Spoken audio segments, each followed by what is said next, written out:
Hey guys, Aaron Davis here, and the topic that I'm choosing is battlefields. And the reason why I am choosing battlefields is because I'm a Revolutionary War reenactor, and obviously I've been to some of these state parks and even national parks to watch battles or reenact in them.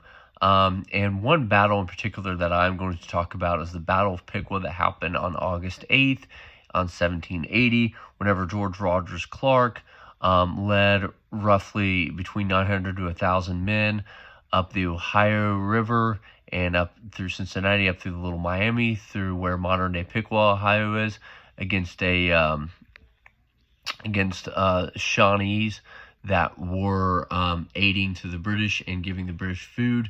And the reason why I chose this is because I've personally reenacted in this battle. It was a lot of fun, had a blast doing it. And in this battle, when I reenacted it, it was the first battle that I ever reenacted in that had cannons and cavalry units.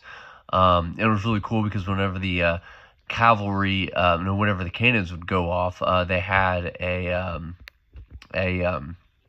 pyrotechnic team out there that would cause explosions, obviously because they couldn't shoot real cannonballs.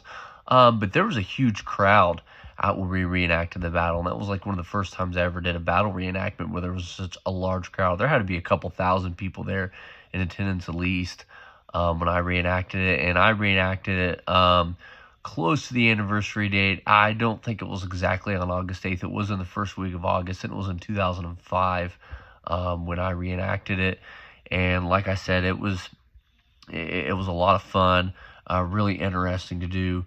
I was actually a skirmisher. I was not part of a George Rogers Clark actual colonial army. I was a frontiersman skirmisher and a sharpshooter that would go in between line fire and hide up in the trees and shoot with rifles instead of muskets. So we didn't have to actually put the protective flask on our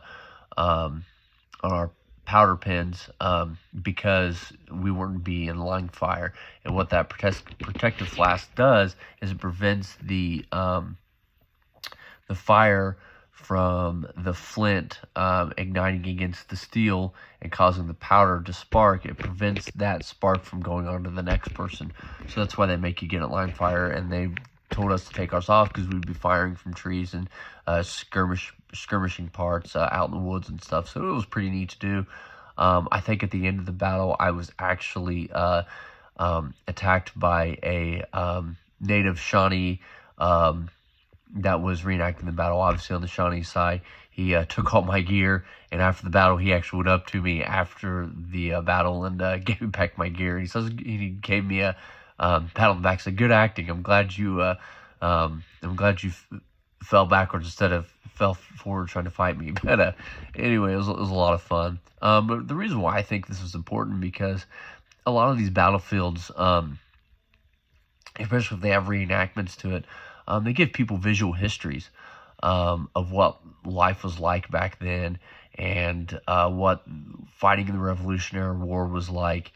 And people really like visuals, and if they can see something live action like that, I mean, they're going to be all for it. Like I said, there was well over 1,000, well over at least in the thousands, between 1,000 to 2,000 people there that day just to watch us in the battle. And I feel like that's important, and people need to see that. So it's important to preserve these things, so that way people can get who maybe aren't that really into that history can actually get a firsthand look of what things were like back then.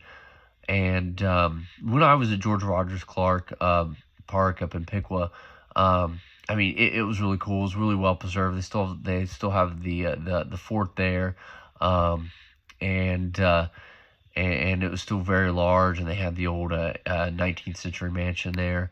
They had the Native American Museum. It was really cool. And they also have the Fair of New Boston there, I think, every year. I'm not for sure. I'm pretty sure they still have it. But anyways, this concludes my video, and I'll see you guys in the comment section. Thanks. Bye.